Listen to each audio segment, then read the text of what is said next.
Inteligencia Dental, el líder indiscutible y absoluto en educación dental a distancia en idioma castellano, le da la más cordial bienvenida a esta conferencia grabada. Gracias a nuestros patrocinadores oficiales.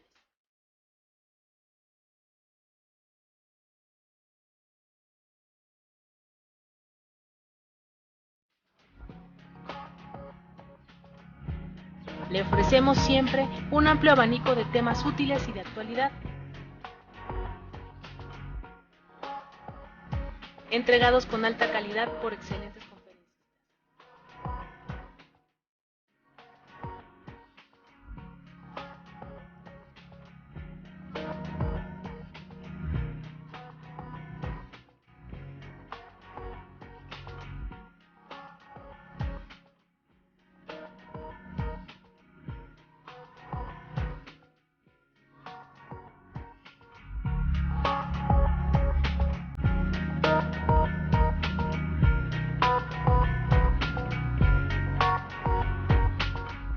Que disfrute esta conferencia.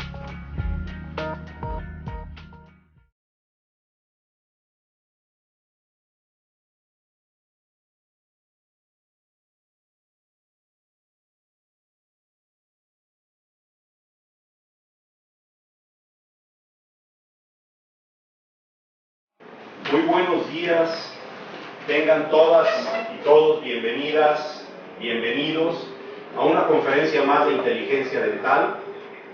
Siendo las 10 de la mañana, estamos listos para comenzar con una charla muy interesante de protección pulpar que nos dicta mi querido amigo el doctor Luis Karakowski. Es una charla patrocinada por COA Internacional.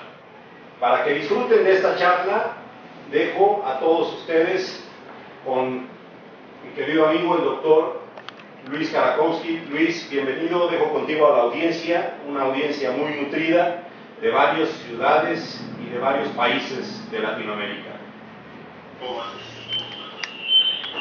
Muy buenos días.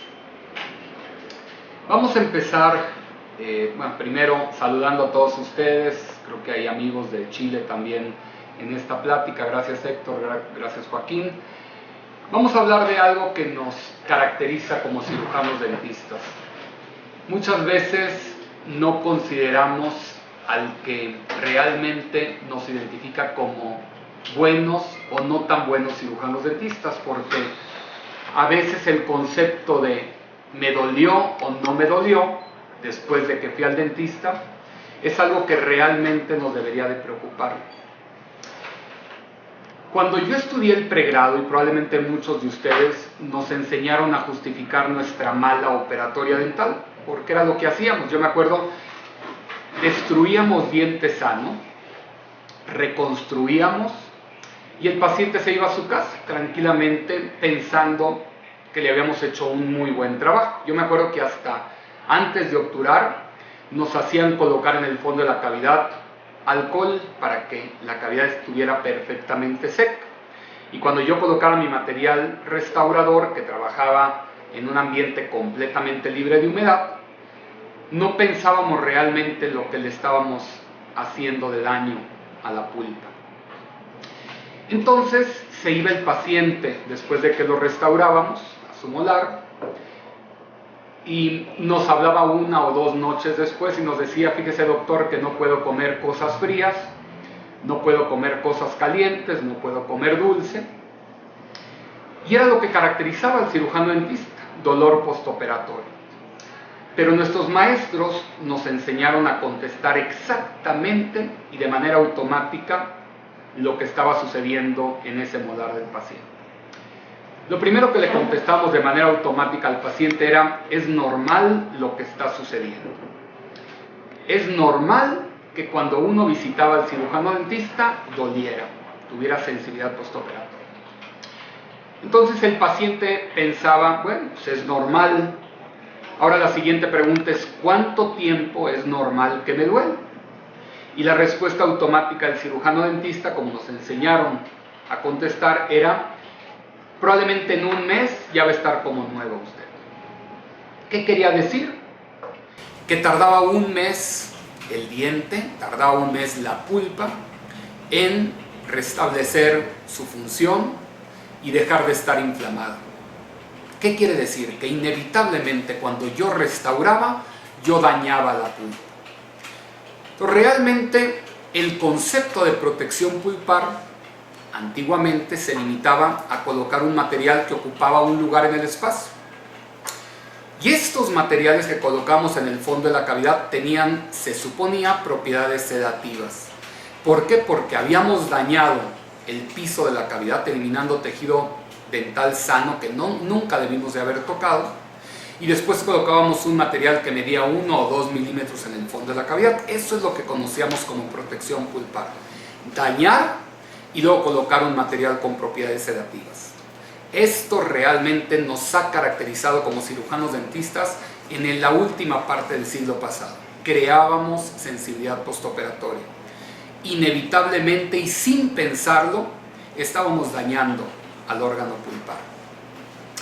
Entonces no hay duda que en los últimos años, probablemente de manera constante en los últimos 10, 12 años, ha cambiado por completo el concepto de proteger a la pulpa. Y esto es cierto también porque la odontología es mucho más noble. El concepto de mínima intervención, su fundamento es no tocar tejido dental sano. Y si yo evito eliminar tejido dental sano, estoy protegiendo a la pulpa. No importa si no coloco un material con las características que nos habían enseñado. Entonces el concepto de protección pulpar ha cambiado por completo. Cuando yo leo las definiciones de los libros de texto, me da la clave exacta de lo que yo tengo que estar pensando cuando hago operatoria dental. Yo tengo que entender que la dentina es parte de la pulpa. La dentina no es más que la pulpa calcificada. Y la definición me dice, mientras yo tenga sellada a la dentina, no va a haber sensibilidad postoperatoria. El concepto es, mientras yo restaure, logrando un perfecto sellado interno de mi restauración, no debe de haber sensibilidad postoperatoria. Entonces esto no solamente implica no tocar tejido dental sano en el fondo de la cavidad, sino implica conocer a fondo los materiales que van a estar trabajando en el fondo de la cavidad. Entonces ya tengo varios parámetros. Necesito materiales que promuevan el sellado interno de la restauración, y para esto necesito algo muy simple. Necesito materiales que se adhieran al diente. Y esto definitivamente la pulpa lo agradece. Entonces, cuando yo estoy haciendo operatoria dental, tengo que estar pensando todo el tiempo en la pulpa. La pulpa, si la traté bien a la dentina, lo va a agradecer y no nos lo va a recordar. Si yo trato mal a la dentina cuando hago operatoria dental, va a haber sensibilidad postoperatoria. Y esto se va a ver reflejado en que el paciente se queje, y esto probablemente también nos refiera a menos pacientes. La definición de un buen cirujano dentista en la actualidad es evitar provocar sensibilidad postoperatoria. Entonces, todo lo que yo haga es entendiendo que la dentina siempre esté en contacto con la pulpa. Todo lo que yo hago a la dentina lo va a ver reflejado en la pulpa. Entonces, vamos a tener en consideración este pequeño concepto.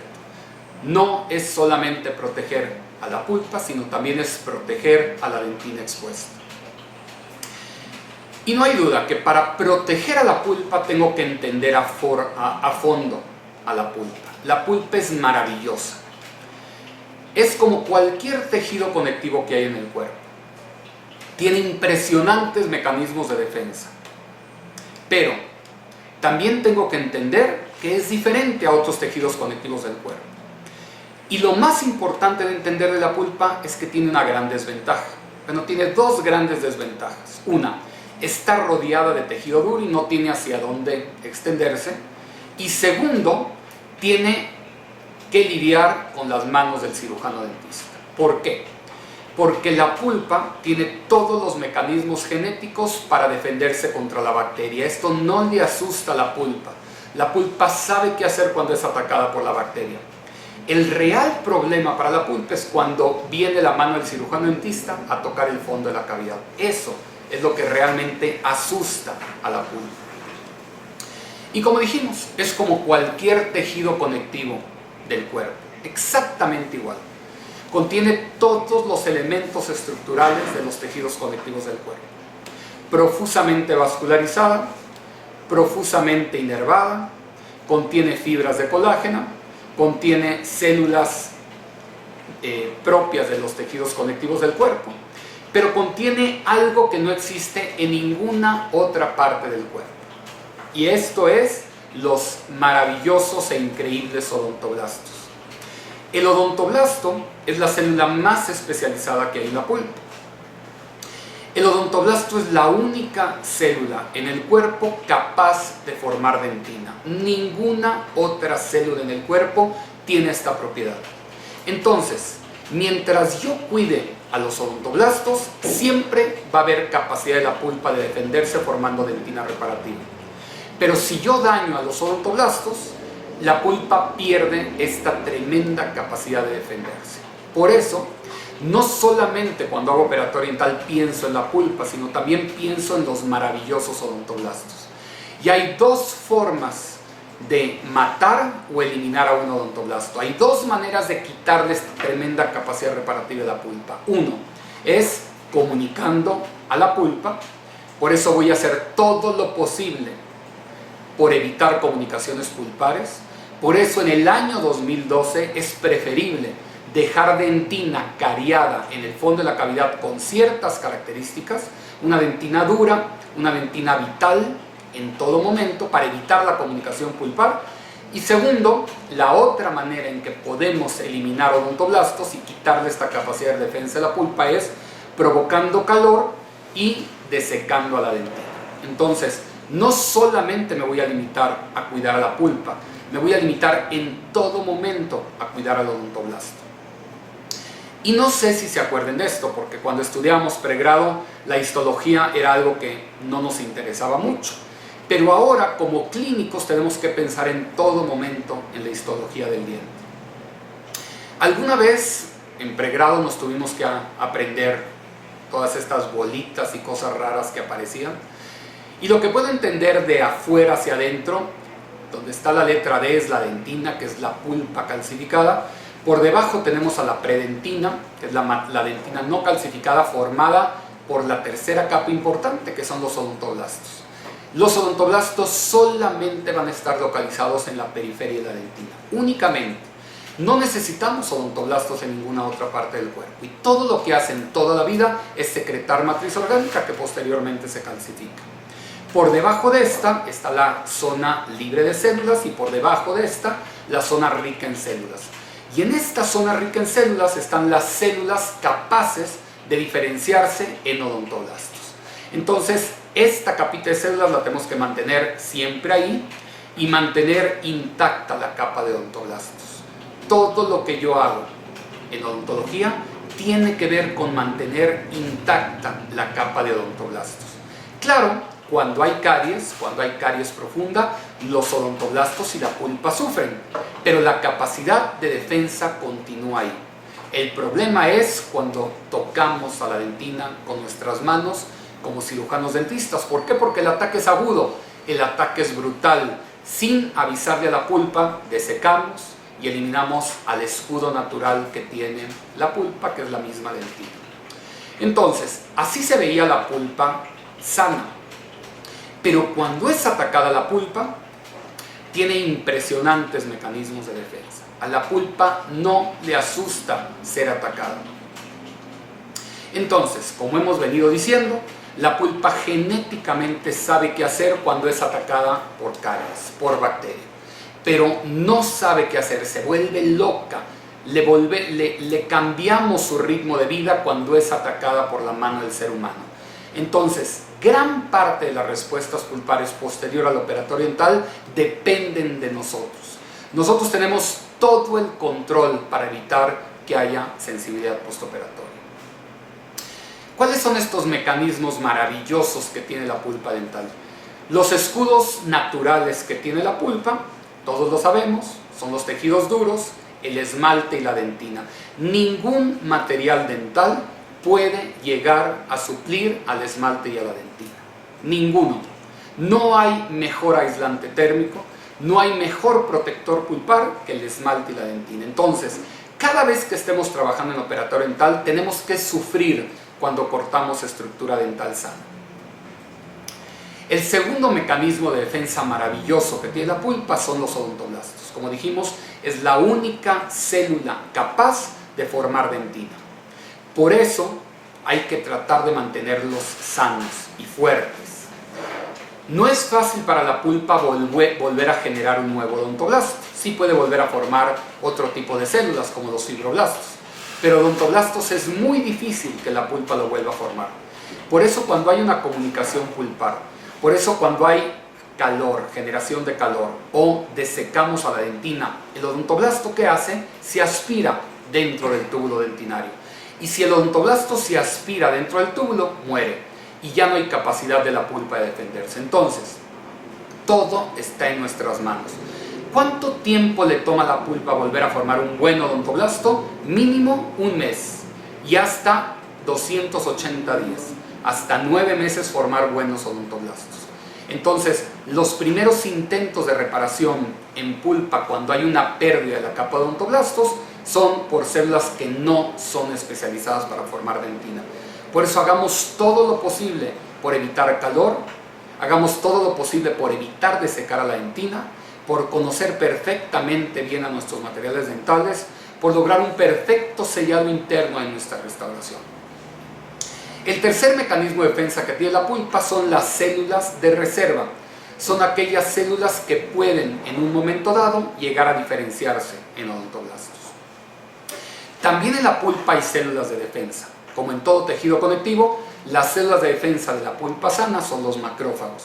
Esas viven en la pulpa sana y son aquellas que actúan cuando el daño es mínimo.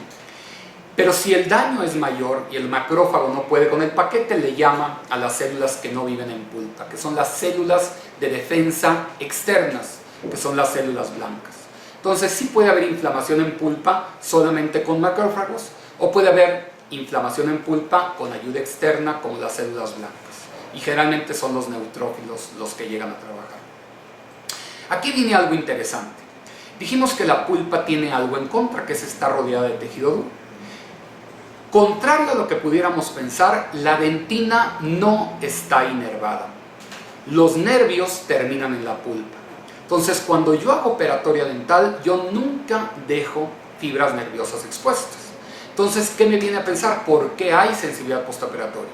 Porque lo único que hay dentro del túbulo dentinario, lo único que hay dentro de la dentina es líquido. A través del líquido se transmiten los cambios de temperatura y esto, a su vez, se transmite como dolor. Entonces, lo que yo tengo que evitar es que haya un intercambio libre de líquidos entre pulpa y dentina. ¿Cómo? Logrando un perfecto sellado interno en la cavidad. ¿Cómo? Manejando perfectamente bien mis materiales dentales. Entonces, no nos preocupemos, no hay fibras nerviosas expuestas cuando hago operatorio dental, pero sí hay líquido. Entonces, tengo que hacer todo lo posible por lograr un perfecto sellado interno en mi restauración. Muy bien, entonces, ¿cómo trabaja la pulpa cuando es atacada? ¿Qué hace la pulpa cuando hay caries? Y lo que voy a tratar de demostrar aquí es de que a la pulpa no le asusta que hay un ataque carioso. La pulpa sabe perfectamente cómo defenderse ante un ataque por bacteria. La pulpa solo se sabe defender de dos maneras cuando es atacada. La primera es común a todos los tejidos conectivos del cuerpo, que es inflamándose.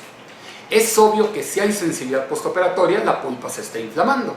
Pero como cirujanos dentistas nunca recetamos a un paciente después de hacer operatoria un antiinflamatorio. ¿Por qué? Porque entendemos que la inflamación es normal. Entendemos que la inflamación es un proceso de reparación normal de la pulpa. Y el segundo mecanismo de defensa de la pulpa no es común a todos los tejidos conectivos del cuerpo. Es exclusivo de la pulpa. Y esto es formar dentina nueva. Y esto es responsabilidad absoluta de los odontoblastos. Si yo tengo una pulpa sana, yo tengo unos odontoblastos en buen estado, va a haber una buena dentina de reparación. Pero si tengo una dentina, una pulpa de mala calidad, o he dañado demasiado la pulpa, o tengo odontoblastos que están sufriendo de más, la dentina reparativa que se forma no es de tan buena calidad. Entonces también depende de nosotros que la capacidad reparativa de la pulpa esté intacta y de que los odontoblastos, al tratarlos de manera gentil cuando hago operatorio dental, respondan también de esa manera, formando la mejor dentina posible. Entonces, como estamos entendiendo, mucho de lo que sucede en la pulpa depende de nosotros como clínicos. ¿Por qué la pulpa forma diente nuevo cuando es atacada? Por razones obvias. La pulpa, entre más sea atacada, más formación de dentina produce. Todos los días el odontoblasto está secretando matriz orgánica. Todos los días el odontoblasto está formando nueva dentina, aunque no sea atacada de estructura dental. Todos sabemos que tenemos menos pulpa el día de hoy que hace 10 años. Todos los días, fisiológicamente, se está secretando nueva dentina. Pero cuando el diente es atacado, el odontoblasto sufre y tiene que trabajar al doble o al triple de su capacidad. Entonces, como vemos en esta slide, hasta 3 veces más formación de dentina reparativa cuando el diente es atacado. Pero lo más maravilloso de todo es que cuando yo restaure y restaure bien, la pulpa lo agradece. ¿Cómo lo agradece la pulpa? Volviendo a su actividad normal. Si yo trato bien a la dentina cuando hago operatorio dental, si conozco bien a mis materiales dentales en el fondo de la cavidad, la pulpa vuelve a su vida normal, a formar la misma dentina que formaba cuando el diente no era atacado. Entonces, el devolverle a la pulpa su estado normal, libre de inflamación, evitar sensibilidad postoperatoria, depende totalmente de las manos del cirujano dentista. Y por obvias razones podemos entender, la pulpa es muy inteligente, que forma dentina nueva para aislarse del medio ambiente oral. A mayor dentina perdida por caries, mayor formación de dentina reparativa. Entonces, la pulpa solita se defiende. Muchas veces no necesita que le ayudemos. Cuando tengo una caries superficial que se limita al esmalte, una caries superficial que apenas atraviesa la unión amelodentinaria, la respuesta va a ser de cierto tipo. Cuando tengo una caries profunda sin exposición pulpar, tengo otro tipo de respuesta. Y cuando hay una exposición pulpar, se pierde la capacidad reparativa de la pulpa, por lo menos durante un tiempo. Es llevar al límite esta capacidad reparativa. Entonces tenemos que entender, cuando tengo yo a mi paciente sentado y tengo una situación clínica, tratar de entender qué está pasando en el tejido pulpar. Por ejemplo, cuando yo tengo una caries que se limita al esmalte, o una caries que apenas atraviesa la unión amelodentinaria, puedo considerarla como una caries superficial, de superficial a moderada. Y lo que más nos llama la atención es que el odontoblasto está perfecto ante caries superficiales. La capacidad reparativa de la pulpa está perfecta. Entonces, cuando la caries es superficial, no eliminemos diente sano en el fondo de la cavidad. No hay mejor protector pulpar que la misma dentina que está en el fondo de la cavidad. Y así dejémosla. La pulpa lo va a agradecer si tratamos de manera gentil a la dentina en el fondo de la cavidad. Por lo tanto, la dentina reparativa que forman los odontoblastos en una caries superficial o moderada es de muy buena calidad. La capacidad reparativa de la pulpa está ahí. No la dañemos nosotros. Dejemos que la pulpa siga funcionando perfectamente bien, restaurando de manera gentil. Y luego viene una caries profunda sin exposición pulpar. Es obvio que el odontoblasto y la pulpa están sufriendo de más. No tiene duda esto. A mayor profundidad de la lesión cariosa, más sufre la pulpa y más actividad tiene el odontoblasto. Por eso, entre más profunda esté la lesión cariosa, más gentil tengo que tratar a la dentina. No toquemos dentina sana en el fondo de la cavidad. Limitémonos a eliminar tejido dental cariado en el fondo de la cavidad. Controlemos de manera selectiva la remoción de la caries en el fondo de la cavidad. Pero lo más importante de entender aquí es que la pulpa, aunque la caries sea muy profunda, sigue teniendo intacta su capacidad de respuesta. ¿Por qué? Porque los odontoblastos están ahí, fuertes y sanos, sufriendo, pero siguen intacta su capacidad de defensa. Entonces depende de nosotros tratar bien a la dentina y a la pulpa para que la pulpa lo agradezca después de restaurar. Y por último viene la exposición pulpar. Cuando hay exposición pulpar se pierde la capacidad reparativa de la pulpa. Sufre la pulpa cuando se tiene que defender. Por eso tenemos que pensar de manera muy diferente cuando hay una exposición pulpar. Tengo que hacer todo lo posible por evitar llegar a la pulpa cuando yo estoy eliminando dentina en el fondo de la cavidad. Muy bien. Y segundo es la reacción inflamatoria. La inflamación como respuesta a un ataque carioso es normal. Todo tejido conectivo que es atacado se inflama. No nos debe de asustar esta reacción inflamatoria. Y como dijimos, el proceso de inflamación no es más que un proceso de reparación. Si yo ataco a la pulpa se defiende. ¿Cómo se defiende? Inflamándose. Y esta inflamación puede provocar sensibilidad. Entonces, que no nos asuste cuando estoy haciendo un diagnóstico clínico que haya dolor provocado en el paciente. El dolor provocado lo único que me indica es que la pulpa está inflamada porque hay una caries muy profunda. Entonces, si yo trato bien a la dentina cuando voy a restaurar estas caries muy profundas, sello, trato bien a la dentina y desaparece por completo la sensibilidad postoperatoria. Ese es el primer dato clínico de un éxito después de haber hecho un tratamiento de una caries profunda. Entonces, que no nos asuste el dolor provocado. Si los macrófagos, que es la célula de defensa que está en la pulpa sana, pueden con el paquete cuando la inflamación es leve, no le tienen que llamar a la ayuda externa. Cuando hay un irritante muy severo, por ejemplo en caries muy profundas, puede haber presencia de células externas. Entonces la inflamación es más severa y sí se ve afectada definitivamente la capacidad reparativa de la pulpa. Pero ahora viene la mano del cirujano dentista. Tenemos que ayudar a la pulpa y la mejor manera de ayudarla es solamente eliminando el diente que esté enfermo en el fondo de la cavidad. No toquemos diente sano en el fondo de la cavidad. Y eso es proteger a la pulpa también. Y sí es cierto, no hay la menor duda que siempre se ha relacionado a las visitas al dentista a la sensibilidad. Y cuando hay sensibilidad, algo hice mal. Tengo que estar consciente y reconocer que yo traté mal al órgano pulpar cuando hay sensibilidad postoperatoria. Entonces,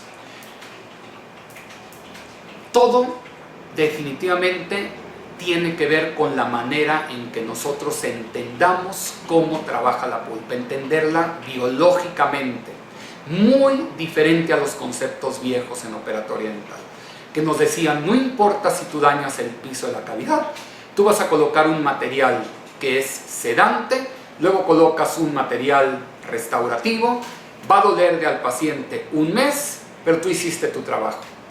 Y es normal que doliera, ya no es normal que haya sensibilidad postoperatoria. Nosotros podemos ver en esta radiografía lo que estamos hablando en estos momentos. Lo que más nos llama la atención en este segundo molar primario es cómo la pulpa se retrajo en el cuerno distal. ¿Qué quiere decir esto? Que como respuesta a un ataque carioso, la pulpa se retrajo. No hay duda que esto lo conocemos desde siempre, pero lo que más me llama la atención de esta radiografía es lo que está sucediendo en la parte mesial de este molar. Como no hay caries en la parte mesial del molar, el cuerno pulpar está intacto. Y a nosotros nos habían enseñado en la operatoria dental, y todavía algunos pregrados lo siguen enseñando, a dejar pisos perfectamente lisos. Imagínense si yo después de quitar la caries en el fondo de la cavidad de la parte distal, yo sigo con los conceptos de operatoria dental de dejar pisos perfectamente lisos. ¿Qué va a haber? Voy a atacar de manera aguda a la pulpa cuando la pulpa no tenía por qué haberse defendido ahí. el ataque carioso se limitaba a la parte distal. Y tomamos nuestra pieza de mano de alta velocidad y empezamos a destruir a la defensa natural que tiene la pulpa. Claro que la pulpa se va a quejar. La pulpa va a decir: ¿por qué quitaste mi escudo natural? Limitémonos desde ahora a eliminar solamente la parte de dentina que está afectada por caries. La pulpa lo va a agradecer y ya no va a haber sensibilidad postoperatoria. Entendamos biológicamente al órgano pulpar. Esto es dramático, lo que vemos aquí. Vemos la pulpa de un mismo diente. No tengo que ser histólogo para entender lo que está pasando en esta pulpa. Yo veo, si divido a la mitad este corte histológico, yo veo claramente las diferencias histológicas entre la parte izquierda y la parte derecha. En la parte izquierda hay una pulpa perfectamente organizada. Como habíamos mencionado, la parte más a la izquierda es la dentina, luego se ve claramente la dentina no calcificada, que es la predentina. Después vemos la maravillosa y bien organizada capa de odontoblastos, la zona libre, que es donde terminan las fibras nerviosas y los vasos sanguíneos, la zona rica en células y el centro de la pulpa. Y en el centro de la pulpa yo veo prácticamente cero inflamación. Pero si nos vamos a la parte derecha de este corte histológico, entiendo perfectamente qué es lo que está sucediendo. ¿Cómo podría definir a esta parte derecha? La clave o la palabra que más definiría a la parte derecha de este corte histológico es una total desorganización de la pulpa. Hay una gran cantidad de vasos sanguíneos, que me indica que hay una inflamación, pero lo que más me llama la atención es una total desorganización de las capas que yo veía perfectamente claras en el lado izquierdo. La zona del centro de la pulpa ha invadido a la zona odontoblástica, a la zona rica y a la zona libre de células.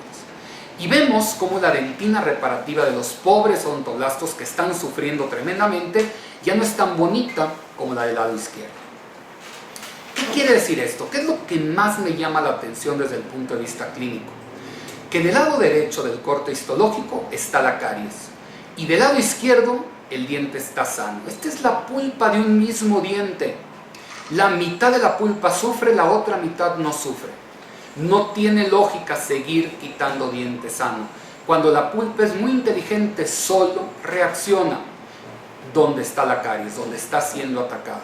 Entonces, si la caries se limita al lado derecho, me voy a limitar yo también, ayudándole a la pulpa, ayudando a los mecanismos de defensa que tiene la pulpa, a solo eliminar de manera controlada la parte que está afectada. La pulpa tiene todos los mecanismos de defensa, pero depende de nosotros. Porque si yo empezara a quitar diente sano del lado izquierdo, empezaría a ver un cambio acelerado en la pulpa. ¿Por qué? Porque el ataque es brutal y el ataque es agudo. Esto es entender biológicamente a la pulpa. Esto es entender qué es lo que tenemos que hacer cuando yo hago operatoria dental. Entonces, si yo entiendo cómo trabaja la pulpa cuando es atacada, yo ya puedo entender también qué materiales dentales puedo colocar en el fondo de la cavidad. Ya no necesito grandes capas de materiales que sean sedativos. ¿Por qué? Porque ya estoy dejando diente sano en el fondo de la cavidad. Ha cambiado por completo la forma de pensar de nosotros en el fondo de la cavidad. Muy bien.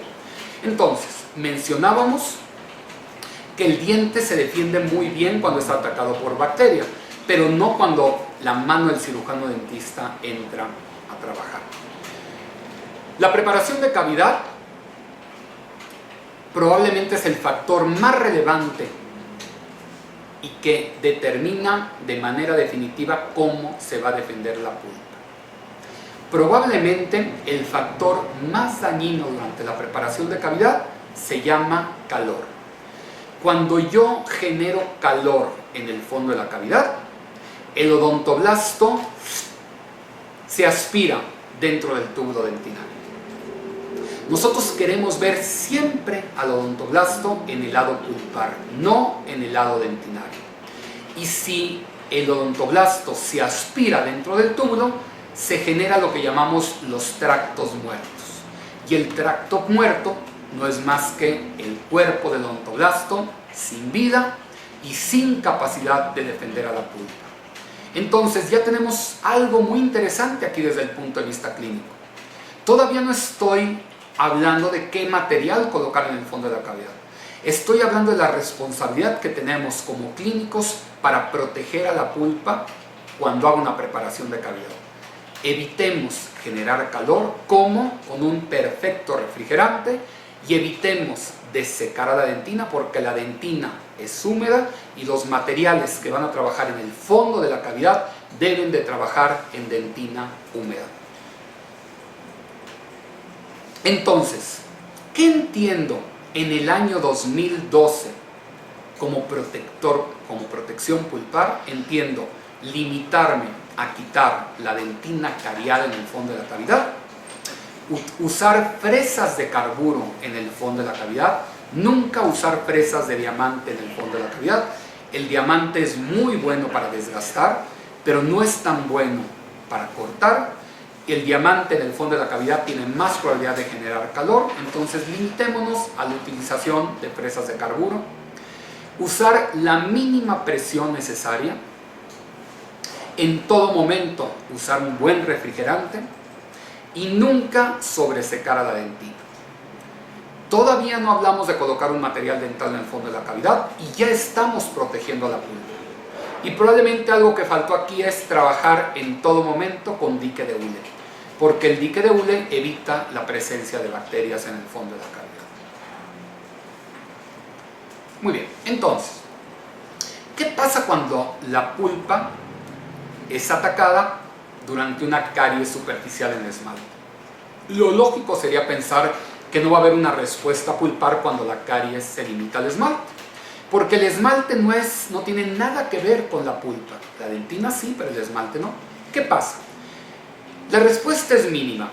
Los odontoblastos se empiezan a generar la producción de mayor dentina reparativa, pero el daño es mínimo, hay mayor actividad, pero tiene la capacidad la pulpa de defenderse. ¿Qué pasa? No tiene lógica, pero sí tiene lógica a la vez.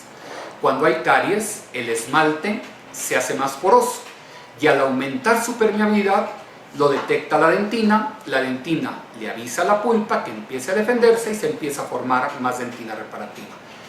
Daño mínimo, cambio mínimo, pero sí hay respuesta en pulpa ante la caries en esmalte. ¿Qué pasa cuando hay caries profunda en dentina? Cuando hay caries profunda en dentina, la pulpa está relativamente normal. Y a mayor profundidad de la caries, mayor cantidad de células inflamatorias. Pero la pulpa tiene su capacidad de defensa intacta.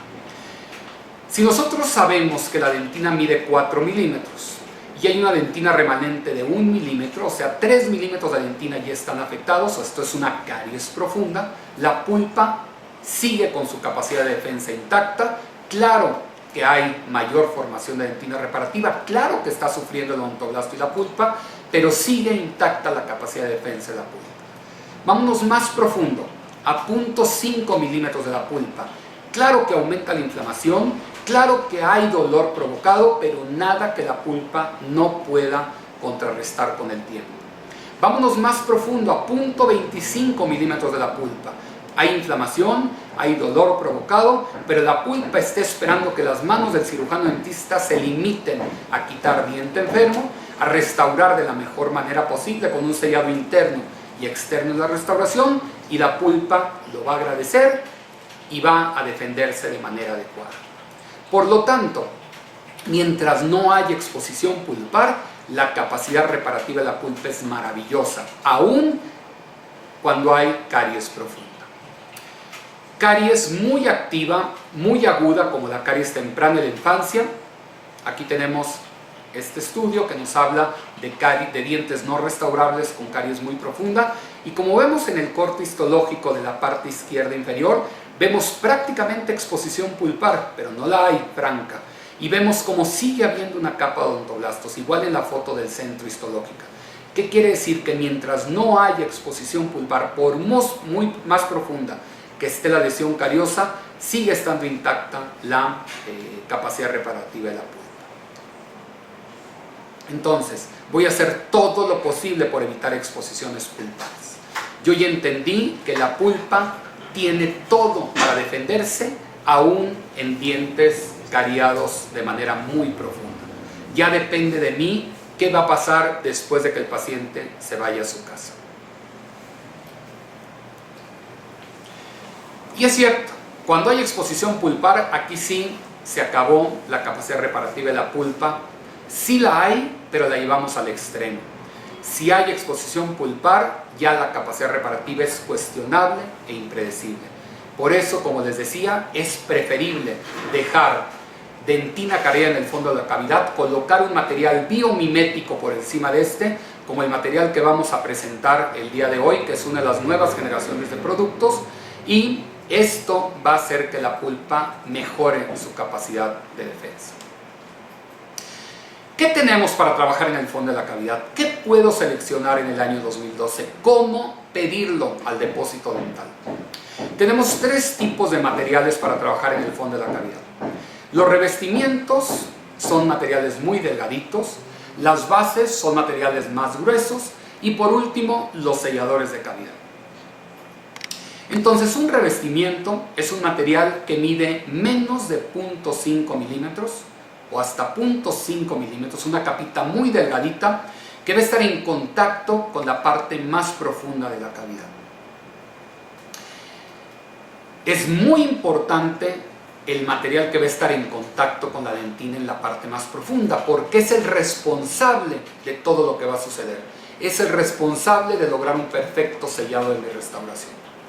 Entonces, cualquier material que yo coloque en el fondo de la cavidad y que mida 0.5 milímetros o menos, es un revestimiento. Hay materiales a base de hidróxido de calcio, ionómeros de vidrio, de resinas fluidas, con los nuevos materiales biomiméticos de los que vamos a hablar en un momento más. Lo importante no es el material en el fondo de la cavidad, lo importante es el grosor. Durante mucho tiempo aparecieron en el mercado hidróxidos de calcio que eran revestimientos, pero no tenían ningún tipo de resistencia a la compresión. En el momento que nosotros restaurábamos con la amalgama, desaparecía por completo el hidróxido de calcio. Realmente su función no tenía ninguna razón de ser. ¿Para qué sirve un revestimiento en el fondo de la cavidad? Primero, funciona como un amortiguador para evitar el estrés que sufren cuando la resina se contrae en el fondo de la cavidad. Sirve como un amortiguador en el fondo de la cavidad.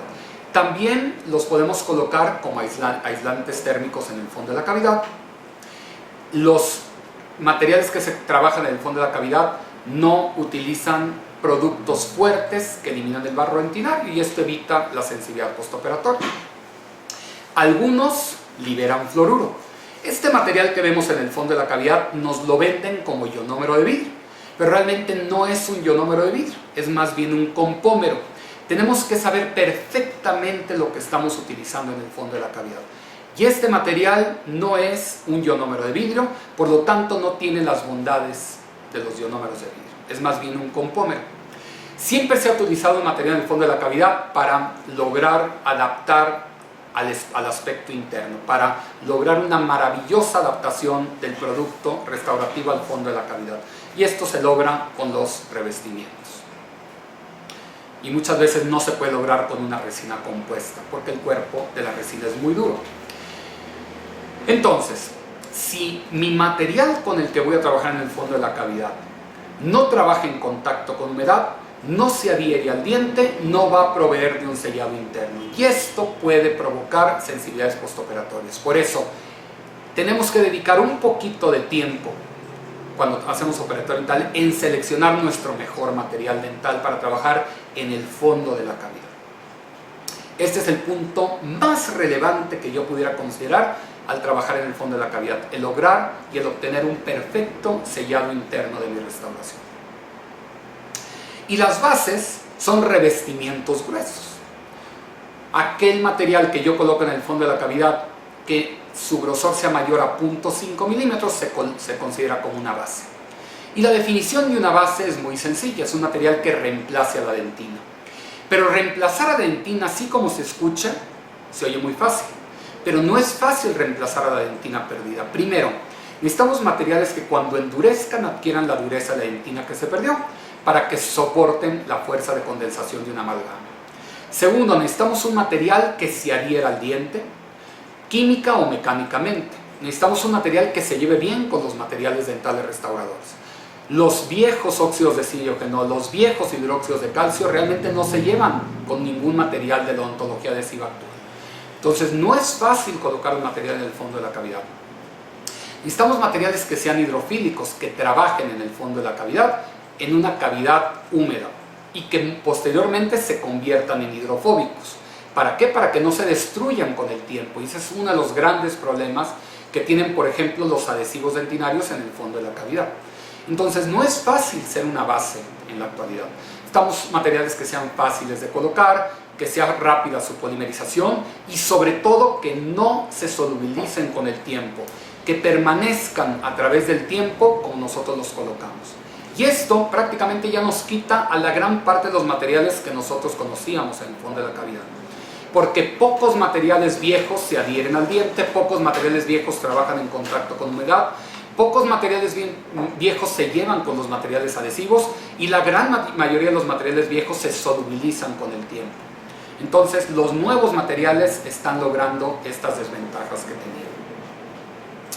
Entonces yo puedo usar una base a base de óxido de zinc-iogenol con muchos problemas, de hidróxido de calcio, ionómeros de vidrio, resinas fluidas y los nuevos a base de fosfato de calcio, a base de calcio y fosfato amorfo o de silicato de calcio.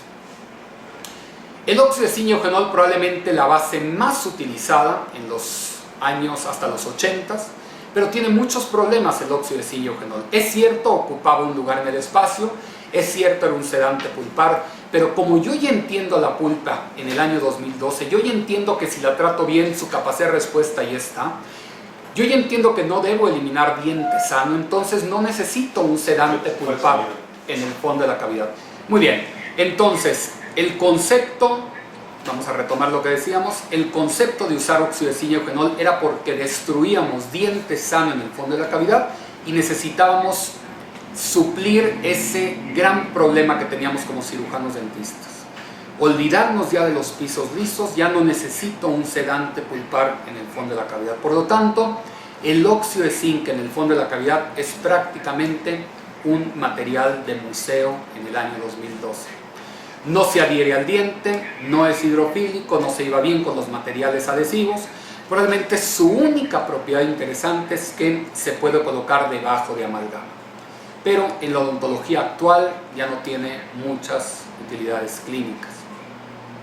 Entonces podemos decir que su uso se limitaba o se limita con un material de obturación temporal, pero si yo lo dejo en una cavidad que va a ser posteriormente restaurada por un material adhesivo, el eugenol se impregna dentro de las paredes de la dentina, por lo tanto yo no recomendaría el uso de óxido de zinc-iogenol en el fondo de la cavidad. Materiales como estos, que prácticamente en la odontología adhesiva actual ya no tienen mucho lugar y mucha razón de ser. El segundo material que ha sido bien típico de colocar en el fondo de cavidad es el hidróxido de calcio. El hidróxido de calcio, básicamente, si no lo teníamos en nuestro consultorio dental o no lo colocábamos en el fondo de la cavidad, no éramos buenos cirujanos dentistas. El hidróxido de calcio, como lo conocíamos, era el típico material que protegía la pulpa.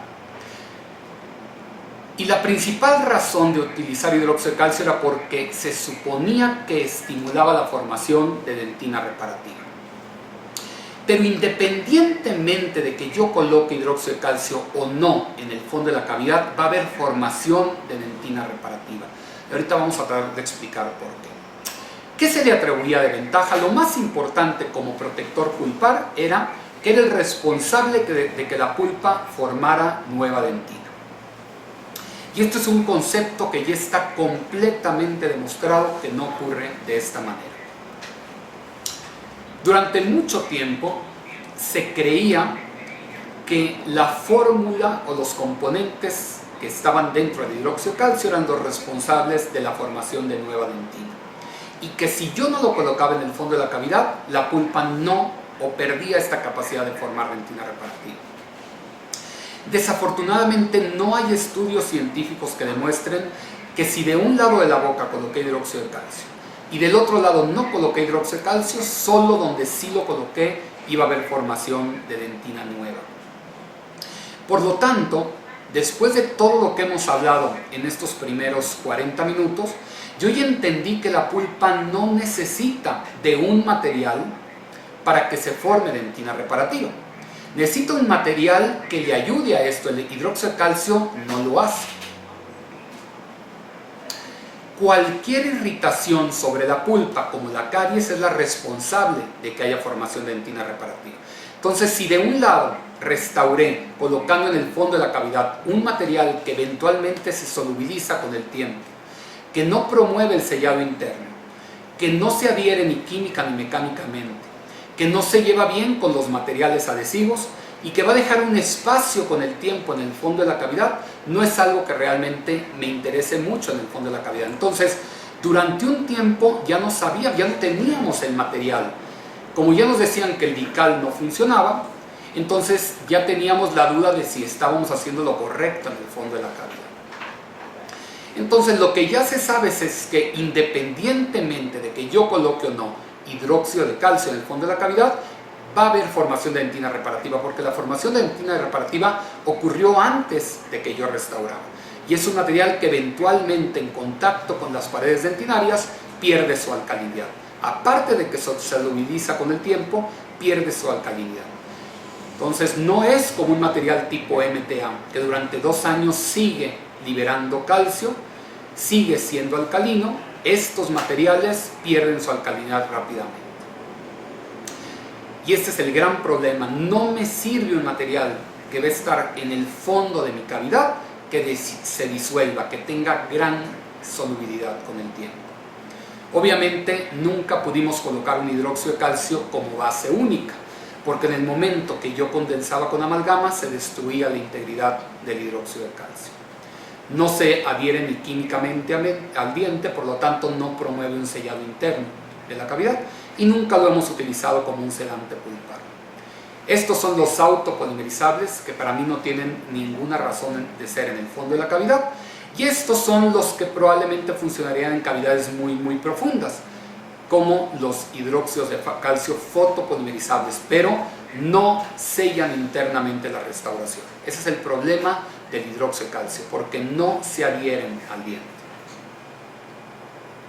Entonces vamos a ver las nuevas generaciones de productos, como los fosfatos de calcio, como son estos 3 materiales que se adhieren a la dentina, liberan calcio y fosfato, son insolubles y se ven en la radiografía. Muy diferente al concepto del hidróxido de calcio. Una base que también hay en el mercado a base de calcio y fosfato amorfo, que se llama Aegis Liner, que igual se adhiere al diente y libera calcio y fosfato. Y el último, que es el silicato del calcio, que este ya lo tenemos en México. El silicato de calcio es un material que prácticamente cubre con todos los requisitos de un material de base en el fondo de la cavidad. Son materiales inteligentes porque están liberando calcio constantemente, están manteniendo la alcalinidad y todos sabemos que manteniendo la alcalinidad se está generando la formación de apatita en el fondo de la cavidad. O sea, son materiales que vuelven a restituir dentina. No es un material que pierda su alcalinidad con el tiempo, es un material que constantemente está siendo alcalino. Es de muy fácil aplicación, es fotopolimerizable, trabaja en contacto con la dentina húmeda y también tiene muy buenos valores de radioopacidad, por lo tanto en todo momento lo podemos ver en la radiografía. A pesar de que es fotopolimerizable, no contiene EMA y todos sabemos que el EMA es citotóxico, entonces evita esta citotoxicidad. Contiene el silicato de calcio, el silicato guarda al calcio en su interior y cuando entra en contacto con los fluidos dentinarios libera el calcio, que es estimulador de apatita. Por lo tanto, protege de manera lógica a la dentina y a la pulpa. Todos sabemos lo que hace el fluoruro, pero el fluoruro es maravilloso en esmalte, no es tan efectivo en dentina. El calcio es lo que realmente necesitamos en el fondo de la cavidad, y esto lo provee el Teracal LC. Como dijimos, no hay que mezclarlo, se coloca fácilmente y es una muy buena alternativa en el fondo de la cavidad a los ionómeros de vidrio modificados con resina, al hidróxido de calcio y al MTA. ¿Por qué compite con estos materiales? Con el ionómero de vidrio, por ejemplo, la gran ventaja es que no tenemos que mezclarlo. La otra gran ventaja contra los ionómeros de vidrio, contra los hidróxidos de calcio, es que no se solubiliza con el tiempo y sí se adhiere a la dentina. Y la comparación con el MTA es que el MTA tarda mucho tiempo en endurecer, en contra de este que en 20 segundos ya está completamente duro. Depende de que haya fluido dentinario, por eso no debemos de secar la cavidad antes de colocar el Toracal. Y este fluido dentinario es el responsable de que se libere el calcio y se liberen los iones de hidróxido. Entonces tenemos una nueva generación de productos que trabajan en el fondo de la cavidad y que tienen las ventajas que nosotros necesitamos en el fondo de la cavidad. Si lo comparamos, por ejemplo, con un hidróxido de calcio fotopolimerizable, vemos la gran diferencia que es en la solubilidad con el líquido que hay en la dentina. Prácticamente hay cero solubilidad en este material a base de silicato de calcio. Libera gran cantidad de calcio a diferencia del hidróxido de calcio. Su radiopacidad es 3 o 4 veces mayor y su resistencia. Por lo tanto, el Teracal sí pudiera funcionar como única base en el fondo de la cavidad. Y a diferencia del ionómero de vidrio, que no lo podemos colocar en cavidades muy profundas, el Teracal LC o las bases a base de silicato de calcio funcionan perfectamente bien en contacto con dentina muy profunda. Entonces, como decíamos, crea un ambiente alcalino para la formación de tejido dental nuevo. Se adhiere muy bien al diente. El sellado es inmediato, sellado que promueve internamente. Sus grandes ventajas, como le hemos estado mencionando, algo que, prácticamente posee todas las ventajas de todos los materiales en un solo producto, que eso es lo más maravilloso de este material. Podemos decir que es un material inteligente, porque en el momento que esté en contacto con la dentina húmeda es cuando empieza a liberar los iones de calcio. Donde tú lo colocas se queda en su lugar, y cuando nosotros lo estamos trabajando, ahí se queda, que es lo maravilloso de todo. Y básicamente eso es todo. Creo que ya terminamos con el tiempo. Creo que tenemos tiempo para preguntas. Vamos a hacer antes una encuesta. Ok. Voy a quitar el sombrero.